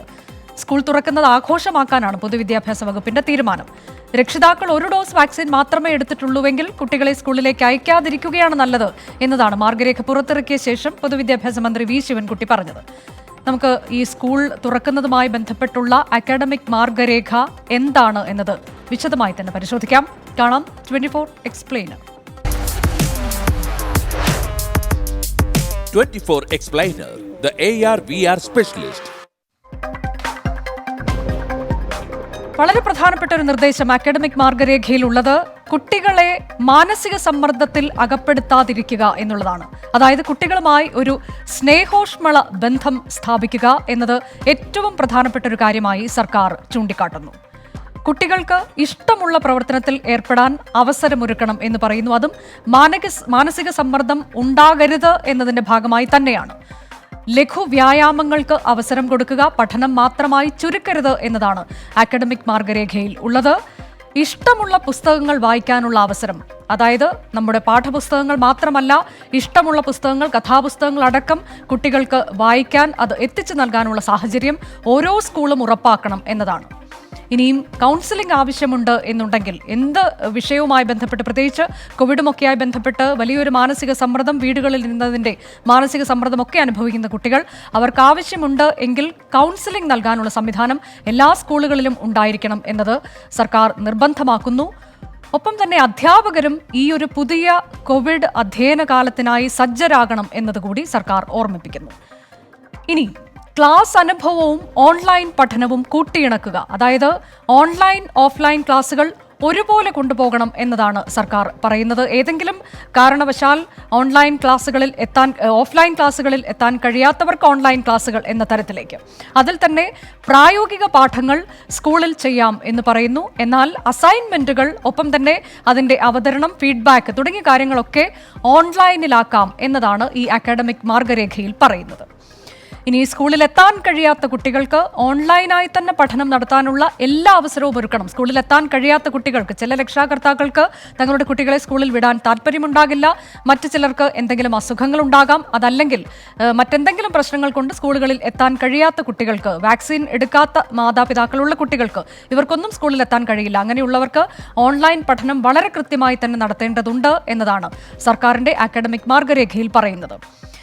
നവംബറിലെ പഠന പ്രവർത്തനങ്ങൾ സ്കൂൾ തുറക്കുന്നതിന് മുൻപ് തന്നെ തയ്യാറാക്കണം. അതായത് ഈ ഘട്ടത്തിൽ തന്നെ അതിനുള്ള പ്രവർത്തനങ്ങൾ അധ്യാപകർ തയ്യാറാക്കി കഴിഞ്ഞിട്ടുണ്ട്, തയ്യാറാക്കുന്ന പ്രക്രിയയിൽ കൂടിയാണ്. ഇനി ടൈം ടേബിൾ തയ്യാറാക്കുമ്പോൾ കുട്ടികളുടെ സുരക്ഷിതത്വത്തിന് വളരെ പ്രാധാന്യം നൽകേണ്ടതുണ്ട്. പ്രത്യേകിച്ച് കോവിഡ് കാലമാണ്, നമുക്കറിയാം. ഇതിൽ ബബിൾ സംവിധാനം അടക്കമുള്ള കാര്യങ്ങൾ, ഇതൊക്കെ നേരത്തെ തന്നെ സർക്കാർ ചൂണ്ടിക്കാണിക്കുകയും ചെയ്തിട്ടുണ്ട്. കുട്ടികളുടെ എണ്ണം, ക്ലാസ് മുറികൾ, ഇരിപ്പിടം എന്നിവ എത്തരത്തിലേക്കാണ്, ഇതൊക്കെ ഓരോ സ്കൂളുകൾ അവരുടെ സൗകര്യത്തിനനുസരിച്ച്, ഏറ്റവും പ്രധാനം കുട്ടികളുടെ സുരക്ഷിതത്വത്തിനനുസരിച്ച് ഏർപ്പാടാക്കണം എന്നതാണ്. ഇനിയും ഇത്തരം കാര്യങ്ങൾ നടപ്പാക്കുന്നതിന് രക്ഷിതാക്കളുടെ പിന്തുണ ഉറപ്പുവരുത്തുക എന്നതും ഏറെ പ്രധാനപ്പെട്ട ഒന്ന് തന്നെയാണ്. സ്കൂൾ തുറക്കൽ ദിന പരിപാടി വളരെ ഭംഗിയായി തന്നെ ആസൂത്രണം ചെയ്യണം എന്ന് അക്കാഡമിക് മാർഗരേഖയിൽ പറയുന്നു. കുട്ടികളെ ആഘോഷപൂർവ്വമായിരിക്കണം സ്കൂളുകളിലേക്ക് സ്വീകരിക്കേണ്ടത്. കോവിഡ് കാലത്തും നിയന്ത്രണങ്ങൾ ഒക്കെ പാലിച്ചുകൊണ്ടുള്ള ആഘോഷപൂർവ്വം കുട്ടികളെ സ്വീകരിക്കുക എന്നതാണ് സർക്കാർ പറയുന്നത്. കോവിഡ് പ്രതിസന്ധിയെ അതിജീവിച്ച് സ്കൂളിലേക്ക് തിരികെ എത്താൻ തയ്യാറെടുക്കുന്ന എല്ലാ കുട്ടികൾക്കും 24 ആശംസകൾ നേരുകയാണ്. നവംബർ 1, അതായത് തിങ്കളാഴ്ച സ്കൂളുകൾ തുറക്കുകയാണ്. അത് എല്ലാ കുട്ടികൾക്കും ഒരു പുതിയൊരു വെല്ലുവിളിയുടെ കാലത്തിലേക്ക് തന്നെയാണ്. പക്ഷേ ആ വെല്ലുവിളിയെ നമ്മൾ സധൈര്യം നേരിടുകയും ചെയ്യും. കോവിഡ് അടച്ചിടലിന് ശേഷം വിദ്യാലയങ്ങൾ തുറക്കുമ്പോൾ ഒരുക്കങ്ങൾ എവിടെ എത്തി എന്നത് അന്വേഷിക്കുക കൂടിയാണ് 24 ഈ ഘട്ടത്തിൽ ചെയ്യുന്നത്. സ്കൂൾ തുറക്കുന്നതിനായി അത്യധ്വാനം ചെയ്യുകയാണ് Meenchantha government vocational higher secondary school അധ്യാപകർ. രക്ഷാകർത്താക്കളും നാട്ടുകാരും അധ്യാപകർക്കൊപ്പം ചേർന്നപ്പോൾ സ്കൂൾ തുറക്കൽ ഒരു ഉത്സവമാക്കി തന്നെ മാറ്റുകയാണ് ഇവർ. ആ വിശേഷത്തിലേക്കാണ് ഇനി.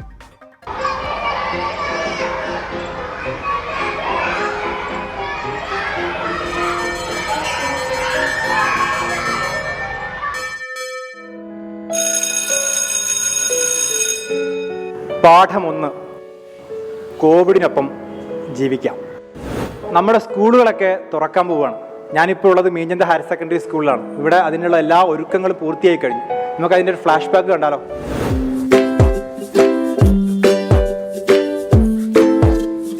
ഒന്നര വർഷം പൂട്ടിക്കിടന്ന ക്ലാസ് മുറികൾ, ഒന്നേയൊന്ന് തുടങ്ങണം ഒരുക്കങ്ങൾ. കാർഡ് ക്ലാസ്സാക്കുന്ന യജ്ഞത്തിലാണ് അധ്യാപകർ.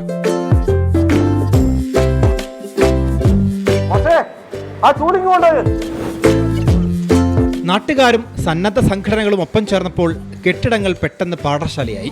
സൗകര്യങ്ങൾക്കൊപ്പം ഇക്കുറി വൃത്തിയും പ്രധാനം. എല്ലാവരും പിടിഎക്കാരൊക്കെ സജീവമായിട്ട് നിൽക്കുന്നുണ്ട്. ഇതിനോടനുബന്ധിച്ച് ഒരു അഡ്ഹോക് കമ്മിറ്റി രൂപീകരിച്ചിട്ടുണ്ട്. അതിലുള്ള ആൾക്കാരും സൺഡേ വരാൻ പറ്റിയൊരു സൺഡേ വന്നിട്ടും ഒക്കെ ഇവിടെ വർക്ക് ചെയ്യുന്നുണ്ട്.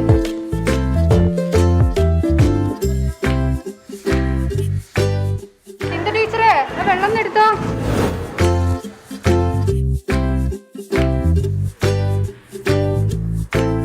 വീണ്ടും ക്ലാസും കുട്ടികളുമൊക്കെ തിരിച്ചെത്തുന്നതിന്റെ ആവേശത്തിലാണ് സ്കൂളും അധ്യാപകരും. അത് ഫസ്റ്റ് സ്റ്റാൻഡേർഡിലേക്കുള്ളതാണ്. ക്യാമറമാൻ സുബൈർ ഫൈസിക്കൊപ്പം VS രഞ്ജിത്ത്, 24 കോഴിക്കോട്. അങ്ങനെ നമ്മുടെ സംസ്ഥാനം പതിയെ സാധാരണ ജീവിതം തിരിച്ചു പിടിക്കുകയാണ്. 6 മാസത്തിന് ശേഷം സംസ്ഥാനത്ത് സിനിമാ പ്രദർശനം പുനരാരംഭിച്ചു. No time to die, Venom 2 തുടങ്ങിയ അന്യഭാഷാ ചിത്രങ്ങൾ ഇന്ന് റിലീസിനെത്തി. അതിന്റെ റിപ്പോർട്ട് കാണാം. കോവിഡ് തീർത്ത പാക്കപ്പിനെ അതിജീവിച്ച സിനിമാ വ്യവസായം പതുക്കെ റോൾ ചെയ്തു തുടങ്ങുകയാണ്. ആവേശമേറ്റെടുത്ത് പ്രേക്ഷകരും കൂടെയുണ്ട്. സന്തോഷം, സ്റ്റാർട്ട് ചെയ്തല്ലോ. എല്ലാവരും ഇനി വരും എന്നറിയും. ശരിയായിട്ടുള്ള ഫീൽ കിട്ടുന്നത് തിയേറ്ററിലാണ്. അന്യഭാഷാ ചിത്രങ്ങളാണ് ആദ്യം എത്തിയതെങ്കിലും തിയേറ്ററുകളെ പൂരപ്പറമ്പാക്കാൻ ദുൽഖറിന്റെ കുറിപ്പും സുരേഷ് ഗോപിയുടെ കാവലും പിന്നാലെയുണ്ട്. പഴയ ഉത്സവ ലഹരി സിനിമാ രംഗത്തേക്കും ഉത്സവ പറമ്പിലെ ആ ലഹരി എന്താണ് മതം പൊട്ടിക്കുന്ന അല്ലേ, മത്ത് പിടിപ്പിക്കുന്ന ആ ലഹരി സിനിമാ വ്യവസായത്തിനും വീണ്ടെടുക്കാൻ സാധിക്കട്ടെ. അതിനുവേണ്ടി ഇപ്പോൾ തിയേറ്ററുകൾ തുറക്കുകയും തിയേറ്ററുകളിലേക്ക് സിനിമകൾ എത്തുകയും കൂടുതൽ സിനിമകൾ നിർമ്മിക്കാനുള്ള സാഹചര്യം ഉണ്ടാവുകയും ചെയ്തത് തീർച്ചയായിട്ടും സിനിമാ മേഖലയെ പ്രവർത്തിക്കുന്ന എല്ലാവർക്കും വലിയ ആശ്വാസം വരുന്ന ഒരു വാർത്തയാണ്. 50% സീറ്റുകളിലാണ് ആദ്യഘട്ടത്തിൽ പ്രദർശനാനുമതി. 2 ഡോസ് വാക്സിനും നിർബന്ധമാണ്. പ്രതിസന്ധികളിൽ നിന്ന് കരകയറാൻ സിനിമാ സംഘടനകൾ മുന്നോട്ട് വെച്ച ആവശ്യങ്ങളിൽ മന്ത്രിതല തീരുമാനം ഉടൻ ഉണ്ടാകുമെന്നാണ് പ്രതീക്ഷ. OTT പ്ലാറ്റ്ഫോമുകൾ ഉണ്ടെങ്കിലും മലയാളികളെ സംബന്ധിച്ചിടത്തോളം തിയേറ്ററുകളിലിരുന്ന് സിനിമ കാണുക എന്നത് ഏറ്റവും വലിയ സന്തോഷങ്ങളിലൊന്നാണ്. കോവിഡ് തീർത്ത പ്രതിസന്ധിക്ക് ശേഷം സിനിമകളും മലയാളികളും വീണ്ടും തിയേറ്ററുകളിലേക്ക് എത്തിത്തുടങ്ങി. രാഹുൽ മുരളിക്കൊപ്പം വിഷ്ണു സുരേഷ്, 24 കൊച്ചി. മലയാള സിനിമകൾ വെള്ളിയാഴ്ച മുതൽ പ്രദർശനം ആരംഭിക്കും എന്നതിലും ഇന്ന് തീരുമാനമായി. ഇന്ന് കൊച്ചിയിൽ ചേർന്ന ഫിലിം ചേംബർ യോഗത്തിലാണ് തീരുമാനമായത്. ജോജു ജോർജ് ചിത്രം സ്റ്റാർ ആണ് ആദ്യം റിലീസിനെത്തുന്നത്. അതേസമയം മരക്കാർ തിയേറ്ററിൽ റിലീസ് ചെയ്യണമെന്ന് ആന്റണി പെരുമ്പാവൂരിനോട് ആവശ്യപ്പെടുമെന്ന് ചേംബർ ഭാരവാഹികൾ വ്യക്തമാക്കി. സർക്കാർ ആനുകൂല്യങ്ങൾ ഉടനടി ലഭ്യമാകുമെന്ന പ്രതീക്ഷയിലാണ് സിനിമാ സംഘടനകൾ. ലോകവിശേഷങ്ങളുമായി PP ജെയിംസ് ആണ് ന്യൂസ് നൈറ്റിൽ ചേരുന്നത്. PP James, good evening.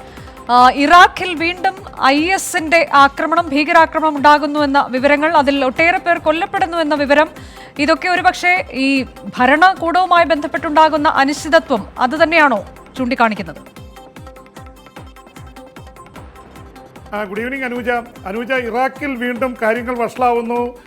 ഇറാഖിൽ നിന്ന് ഒരു തവണ പുറത്താക്കിയതാണ് IS-നെ. അവർ ആഫ്രിക്കൻ രാജ്യങ്ങളിലേക്കൊക്കെ കുടിയേറിയതാണ്. പക്ഷെ പല പോക്കറ്റുകളിലും ഇപ്പോൾ ഇസ്ലാമിക് സ്റ്റേറ്റ് IS-ന്റെ ഭീകരവാദികളുണ്ട്. അവർ നിരന്തരമായി സ്ഫോടനങ്ങൾ നടത്തുന്നു. ഈ മണിക്കൂറുകളിൽ നടന്ന സ്ഫോടനത്തിൽ ആദ്യത്തെ റിപ്പോർട്ടിൽ തന്നെ 11 പേർ കൊല്ലപ്പെട്ടിട്ടുണ്ട്. ഒരുപാട് പേർക്ക് പരിക്കേറ്റിരിക്കുന്നു. IS ഇറാഖിൽ തങ്ങളുടെ സാന്നിധ്യം അറിയിക്കാനുള്ള ശ്രമത്തിലാണ്. പ്രത്യേകിച്ച് ഇറാഖിൽ നടന്ന പൊതു തെരഞ്ഞെടുപ്പിൽ ആർക്കും വലിയ ഭൂരിപക്ഷം കിട്ടാത്ത അവസ്ഥയുണ്ട്. അവിടുത്തെ സാദർ പാർട്ടി, അവിടുത്തെ മതപണ്ഡിതനായ സാദറിൻ്റെ നേതൃത്വത്തിലുള്ള പാർട്ടിക്കാണ് അല്പം സീറ്റുകൾ, 73 സീറ്റ് ലഭിച്ചിട്ടുള്ളത്. പക്ഷേ ഇറാനെ അനുകൂലിക്കുന്ന വിഭാഗങ്ങളൊക്കെ പ്രക്ഷോഭത്തിലാണ്. ഇലക്ഷൻ നടത്തിയതിൽ ക്രമക്കേടുണ്ടായി എന്നാണ് ഇറാനെ അനുകൂലിക്കുന്ന വിഭാഗങ്ങൾ പറയുന്നത്. അതിൻ്റെ പേരിൽ ഇറാഖിൽ പ്രക്ഷോഭം നടന്നുകൊണ്ടിരിക്കുകയാണ്. അതിനിടയിലാണ് IS ആഞ്ഞടിച്ചിട്ടുള്ളത്. നേരത്തെ നടന്ന അക്രമങ്ങളിൽ പലതവണ 100 കണക്കിന് ആൾക്കാർ സ്ഫോടനങ്ങളിലും ചാവേർ ആക്രമണത്തിലും കൊല്ലപ്പെട്ടിട്ടുണ്ട്. എന്തായാലും ഇറാഖ് വീണ്ടും ശ്രദ്ധാകേന്ദ്രമായി മാറുകയാണ്. ഇറാഖിലെ IS വീണ്ടും പിടിമുറുക്കാനുള്ള ശ്രമങ്ങൾ നടത്തുന്നു. അനുജ. PP ജെയിംസ്, ഒപ്പം തന്നെ സുഡാനിൽ പട്ടാള അട്ടിമറിയുടെ വാർത്ത അത് നേരത്തെ വന്നതാണ്. അതിൽ പ്രധാനമന്ത്രി അടക്കം അറസ്റ്റിലാക്കുന്ന സാഹചര്യം. പക്ഷെ പിന്നീട് വലിയ പ്രതിഷേധമുണ്ടായി. പല രാജ്യങ്ങളും, ലോകരാജ്യങ്ങൾ അതിനൊക്കെതിരെ രംഗത്തെത്തുന്നു. ഇപ്പോൾ പ്രധാനമന്ത്രിയെ വിട്ടയച്ചിരിക്കുന്നു എന്ന വാർത്ത. എന്തായാലും ജനാധിപത്യത്തിന് വേണ്ടിയുള്ള അവിടുത്തെ പ്രക്ഷോഭം കൂടുതൽ ശക്തമാക്കുന്നു എന്ന സൂചനയാണോ? അനുജ, പട്ടാള അട്ടിമറി നടന്ന സുഡാനിൽ അന്താരാഷ്ട്ര സമ്മർദ്ദം വളരെ ശക്തമായിരിക്കുകയാണ്. UN state secretary Antony Blinken തന്നെ സുഡാന്റെ പട്ടാള മേധാവി ബുർഹാനെ വിളിച്ച് പ്രധാനമന്ത്രിയെ വിട്ടയക്കണമെന്ന ആവശ്യം നേരിട്ട് ഉന്നയിച്ചു. അതേ തുടർന്നാണെന്ന് പറയുന്നു അദ്ദേഹത്തെ പ്രധാനമന്ത്രിയുടെ വസതിയിലേക്ക് തന്നെ തിരിച്ചു കൊണ്ടുവന്നു. പക്ഷെ കനത്ത സുരക്ഷയിലാണ് പ്രധാനമന്ത്രി അബ്ദുൾ ഹംദോക്ക് ഉള്ളത്. എന്തായാലും പ്രധാനമന്ത്രിയെയും ചില നേതാക്കളെയും വിട്ടയച്ചിരിക്കുന്നു. നിരവധി പേർ ഇപ്പോഴും അറസ്റ്റിലുണ്ട്. സൈന്യത്തിൻ്റെ പിടിയിൽ തന്നെയാണ്. എയർപോർട്ടുകളും ടെലിവിഷൻ ചാനലും ഭരണം മുഴുവൻ പട്ടാളത്തിൻ്റെ കയ്യിലാണ്. പക്ഷെ അവർ ഇൻഡിപെൻഡൻ്റ് ആയിട്ടുള്ള ഒരു ടെക്നോക്രാറ്റിക് ടീമിനെ ഭരിക്കാൻ കൊണ്ടുവരുമെന്ന് പട്ടാള മേധാവി പറയുന്നുണ്ട്. എന്നാലും ഐക്യരാഷ്ട്രസഭയുടെ സെക്രട്ടറി ജനറൽ ആന്റോണിയോ ഗുട്ടറസ് ഇപ്പോൾ രംഗത്ത് വന്നിട്ടുണ്ട്. അദ്ദേഹം പറയുന്നത് ഈ രീതിയിൽ ജനാധിപത്യ രാജ്യങ്ങളിൽ പട്ടാള അട്ടിമറി നടത്തുന്നത് ഒരു തരത്തിലും അംഗീകരിക്കാൻ പറ്റില്ല. UN രക്ഷാസമിതി യോഗം ചേർന്നിരുന്നു. ലോകത്തിലെ പ്രമുഖ രാജ്യങ്ങൾ ഒത്തുചേർന്ന് ഈ പട്ടാള അട്ടിമറിയെ നേരിടണം എന്ന വാദമാണ് വന്നിരിക്കുന്നത്. എന്തായാലും അവിടെ ജനാധിപത്യ പ്രക്ഷോഭം ശക്തമായിക്കൊണ്ടിരിക്കുകയാണ്. അവിടുത്തെ പ്രധാനപ്പെട്ട ഓയിൽ കമ്പനികളുടെയൊക്കെ 10,000-കണക്കിന് തൊഴിലാളികൾ ഇപ്പോൾ ജനാധിപത്യ പ്രക്ഷോഭത്തിൽ അണിചേർന്നിട്ടുണ്ട്. ഒരുപക്ഷെ മ്യാൻമറിൽ നിന്ന് വ്യത്യസ്തമായി ജനകീയ പ്രക്ഷോഭം വളരെ ശക്തമായി കരുത്താർജിക്കുന്നു. സൈന്യത്തിന് വഴങ്ങേണ്ടി വരുന്ന അവസ്ഥയാണ്. മ്യാൻമറിൽ സ്ഥിതി വ്യത്യസ്തമാണ്. പ്രത്യേകിച്ച് മ്യാൻമറിലെ പട്ടാളം, പഴയ ബർമീസ് പട്ടാളം വളരെ ശക്തമാണ്. അവരെ നേരിടാൻ ഓങ് സാൻ സൂയിയുടെ പാർട്ടിക്ക് വേണ്ടത്ര കഴിഞ്ഞില്ല. പക്ഷേ സുഡാനിൽ ജനാധിപത്യ പ്രക്ഷോഭകർ കൂടുതൽ ശക്തിയോടെ മുന്നേറുന്നു. പീസ്ഫുള്ളാണ്, സമാധാനപരമാണെങ്കിലും പട്ടാളത്തിന് അവരോട് വഴങ്ങേണ്ടി വരുന്നു എന്നുള്ളതാണ് അവസ്ഥ. ഒരുപക്ഷെ ജനാധിപത്യപരമായ തെരഞ്ഞെടുപ്പ് അടുത്ത ദിവസങ്ങളിൽ പ്രഖ്യാപിക്കാനും സാധ്യതയുണ്ട് അനുജ. ഒപ്പം തന്നെ ഇലോൺ മസ്കിന്റെ ഒരു ദിവസത്തെ വരുമാനം എത്ര എന്നതിന്റെ കണക്കുകളൊക്കെ പുറത്തു വരുന്നത് ലോക റെക്കോർഡാണ്. ഇതിനൊരു ചെറിയ ശതമാനം ഉപയോഗിച്ചാൽ ലോകത്തെ ഭക്ഷ്യക്ഷാമം, കടുത്ത പട്ടിണി മാറ്റാൻ കഴിയുമെന്ന് US-ൽ നിന്ന് ഒക്കെയുള്ള ഒരു പ്രതികരണം. ഇതൊക്കെ ഇന്നത്തെ അന്താരാഷ്ട്ര വാർത്താ ദിനത്തെ സമ്പന്നമാക്കുകയും ചെയ്തല്ലോ PP ജെയിംസ്. അനുജ, കഴിഞ്ഞ ഒറ്റ ദിവസം കൊണ്ട് എലോൺ മസ്ക് എന്ന ടെസ്ലയുടെ ചെയർമാന് ലഭിച്ചിരിക്കുന്ന വരുമാനം 3620 കോടിയാണ്. അത് ഏതാണ്ട് വലിയൊരു റെക്കോർഡായിട്ട് മാറിയിരിക്കുകയാണ്. പ്രത്യേകിച്ച് ഇതിനു മുമ്പ് ഇതുപോലെ ഒറ്റ ദിവസം കൊണ്ട് റെക്കോർഡിട്ടത് ചൈനയിൽ നിന്നുള്ള ഒരു വ്യവസായിയാണ്. പക്ഷേ ടെസ്ല കാറുകൾ, ഹെർട്സ് എന്ന കമ്പനിക്ക് 100,000 കാറുകൾ ടെസ്ല വിറ്റ ദിവസമാണ് ഏറ്റവും കൂടുതൽ ഓഹരിയിൽ വലിയ രീതിയിൽ ഉയർന്നത്. ആമസോണിൻ്റെ മുൻ മേധാവിയായിരുന്ന ജെഫ് ബെസോസും എലോൺ മസ്കും അങ്ങോട്ടും ഇങ്ങോട്ടും ലോകത്തിലെ ഏറ്റവും സമ്പന്നന് വേണ്ടിയുള്ള മത്സരത്തിലാണ്. ജെഫ് ബെസോസിനെ പിന്തള്ളി ഒരു തവണ എലോൺ മസ്ക് ലോകത്തിലെ ഏറ്റവും വലിയ കോടീശ്വരനായി മാറിയിരുന്നു.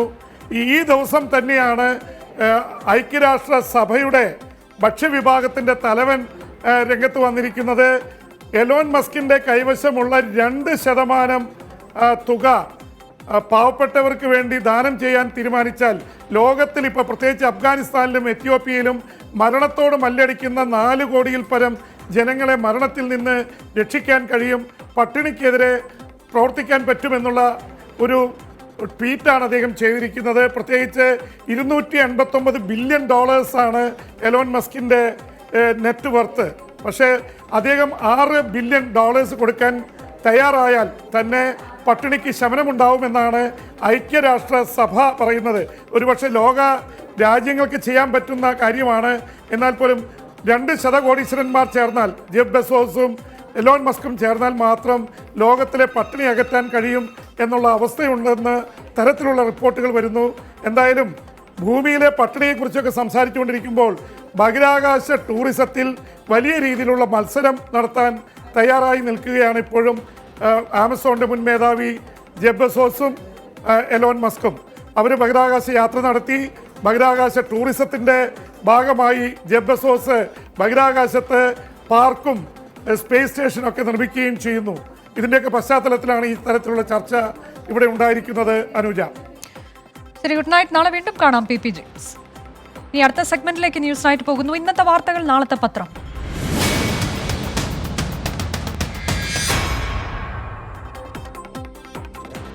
24 ഡിജിറ്റൽ പത്രവുമായി ഉന്മേഷ് ശിവരാമൻ ന്യൂസ് നൈറ്റിൽ. Unmesh, good evening. പെഗസസും ഒപ്പം മുല്ലപ്പെരിയാറും ഒക്കെ തന്നെ ആയിരിക്കുമോ നാളത്തെ പത്രങ്ങളിൽ പ്രധാന തലക്കെട്ടായി ഇടം നേടുക? Good evening Anuja. സ്വാഭാവികമായും ഈ രണ്ട് വാർത്തകളും നാളെ മലയാള പത്രങ്ങളുടെ ഒന്നാം പേജിൽ ഇടം പിടിക്കും. ഇതിൽ പെഗസിസ് വിഷയത്തിലായിരിക്കും കൂടുതൽ പത്രങ്ങളും ലീഡ് വാർത്ത നൽകുക എന്നാണ് പ്രതീക്ഷിക്കേണ്ടത്. മുല്ലപ്പെരിയാർ കേരളത്തെ സംബന്ധിച്ചിടത്തോളം പ്രധാനപ്പെട്ട വാർത്തയാണത്. ഒന്നാം പേജിൽ ഇടം പിടിക്കുകയും ചെയ്യും. പെഗസിസ് ചോർത്തലുമായി ബന്ധപ്പെട്ട് സുപ്രീം കോടതി ഇന്ന് വിദഗ്ധ സമിതി രൂപീകരിക്കുകയാണ് ചെയ്തത്. ഈ വിഷയത്തിൽ തങ്ങൾ സമിതി രൂപീകരിക്കാമെന്ന നിർദ്ദേശം കേന്ദ്ര സർക്കാർ മുന്നോട്ട് വെച്ചിരുന്നു. പക്ഷേ കോടതി അത് അംഗീകരിക്കാതെ കോടതിയുടെ തന്നെ മേൽനോട്ടത്തിൽ സമിതി രൂപീകരിച്ചിരിക്കുന്നു. 7 പരിഗണനാ വിഷയങ്ങൾ നിശ്ചയിക്കുകയും ചെയ്തു. അത് പ്രധാനപ്പെട്ട ഒരു വാർത്തയാണ്. ഒരു തരത്തിൽ ഇത് കേന്ദ്ര സർക്കാരിനുള്ള രാഷ്ട്രീയമായി തിരിച്ചടി കൂടിയാണ്. ആ വാർത്ത നാളെ നമ്മൾ ലീഡ് വാർത്തയായി തന്നെ മലയാള പത്രങ്ങളിൽ പ്രതീക്ഷിക്കുന്നുണ്ട്. മുല്ലപ്പെരിയാർ ഡാം തുറക്കുന്നത് സംബന്ധിച്ച വിവരങ്ങൾ കൂടി ഇപ്പോൾ പുറത്തു വന്നിരിക്കുന്നു. മറ്റന്നാൾ ഡാം തുറക്കുമെന്നാണ് ഇപ്പോൾ ജലവിഭവ മന്ത്രി അറിയിച്ചിരിക്കുന്നത്. തമിഴ്നാട് ഇക്കാര്യം അറിയിച്ചു എന്നാണ് മന്ത്രി വിശദീകരിക്കുന്നത്. ഒപ്പം ഇന്ന് സുപ്രീം കോടതിയിൽ ഇതുമായി ബന്ധപ്പെട്ട് ഉയർന്ന വാദങ്ങൾ ജലനിരപ്പ് മാറ്റേണ്ടതില്ല എന്നാണ് മേൽനോട്ട സമിതി സുപ്രീം കോടതിയെ അറിയിച്ചത്. ഇതെല്ലാം ചേർത്ത് വെച്ചുകൊണ്ട് ഒരു വാർത്ത, ഒന്നാം പേജ് വാർത്ത തന്നെ നമ്മൾ മലയാള പത്രങ്ങളിൽ നാളെ പ്രതീക്ഷിക്കുന്നുണ്ട്. പേരൂർക്കട ദത്തുവാദവുമായി ബന്ധപ്പെട്ട് CPIഎമ്മിന്റെ തീരുമാനം പുറത്തു വന്ന ദിവസമാണ്. ഈ വിഷയത്തിൽ 3-അംഗ കമ്മീഷനെ നിയമിച്ചിരിക്കുന്നു CPIഎം അന്വേഷണത്തിനായി. അതിന്റെ വിശദാംശങ്ങൾ ഒപ്പം അനുപമയുടെ മൊഴിയെടുപ്പ്, അതിന്റെ വിവരങ്ങളും നാളെ മലയാള പത്രങ്ങൾ നൽകും. സ്കൂൾ തുറക്കലുമായി ബന്ധപ്പെട്ട മാർഗരേഖ, അതിൽ പ്രധാനപ്പെട്ട ഒരു കാര്യമുണ്ട്. സ്കൂൾ തുറന്നാലും ഓൺലൈൻ അധ്യയനം ഉണ്ടാകും, ഓൺലൈൻ പഠനം തുടരുമെന്നാണ് ആ മാർഗരേഖയിൽ വ്യക്തമാക്കുന്നത്. അതിന്റെ വിശദാംശങ്ങൾ നാളെ മലയാള പത്രങ്ങൾ നൽകും. സംസ്ഥാനത്ത് കോവിഡ് ബാധിച്ച് 41 ഗർഭിണികൾ മരിച്ചു എന്നുള്ളൊരു കണക്ക് ഇന്ന് ആരോഗ്യമന്ത്രി നിയമസഭയിൽ വിശദീകരിക്കുകയുണ്ടായി. അതിന്റെ വിശദാംശങ്ങൾ ഒരുപക്ഷെ മലയാള പത്രങ്ങൾ ഒന്നാം പേജിലോ അല്ലെങ്കിൽ ഉൾപേജിലോ ഒരു വാർത്തയെ നൽകാനുള്ള സാധ്യത കാണുന്നുണ്ട്. മുംബൈ ലഹരി കേസുമായി ബന്ധപ്പെട്ട് സമീർ വാങ്കഡയുടെ NCB സോണൽ മേധാവിയുടെ മൊഴിയെടുത്ത ദിവസമാണിന്ന്. അതിന്റെ വിശദാംശങ്ങൾ നാളെ മലയാള പത്രങ്ങൾ നൽകും.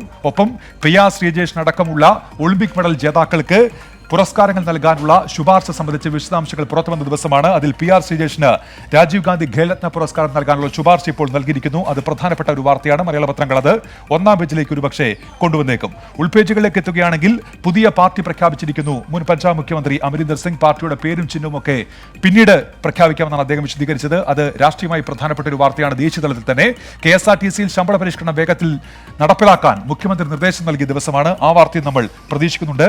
മാർപ്പാപ്പ മോദി കൂടിക്കാഴ്ച ഉണ്ടാകുമെന്ന് നേരത്തെ പുറത്തു വന്ന വാർത്തയാണ്. പക്ഷേ അത് ഈ മാസം 30-ന് ഉണ്ടാകുമെന്നുള്ള തീയതി കൂടി പുറത്തു വന്നിരിക്കുന്നു. അത് നാളെ മലയാള പത്രങ്ങൾ വാർത്തയാക്കും.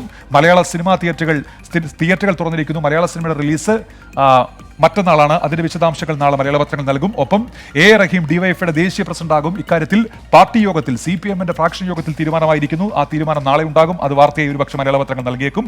തിരുവനന്തപുരം കോർപ്പറേഷനിലെ സമരം സമാപിച്ച ദിവസമാണ്. BJPയും ഒപ്പം കോൺഗ്രസും UDF നേതൃത്വവും സമരത്തിൽ നിന്ന് പിൻവാങ്ങിയിരിക്കുന്നു. അതിൽ നടപടികളുണ്ടായ പശ്ചാത്തലത്തിൽ അത് ചിത്രം സഹിതം ഒരു വാർത്തയെ നമ്മൾ പ്രതീക്ഷിക്കുന്നുണ്ട്.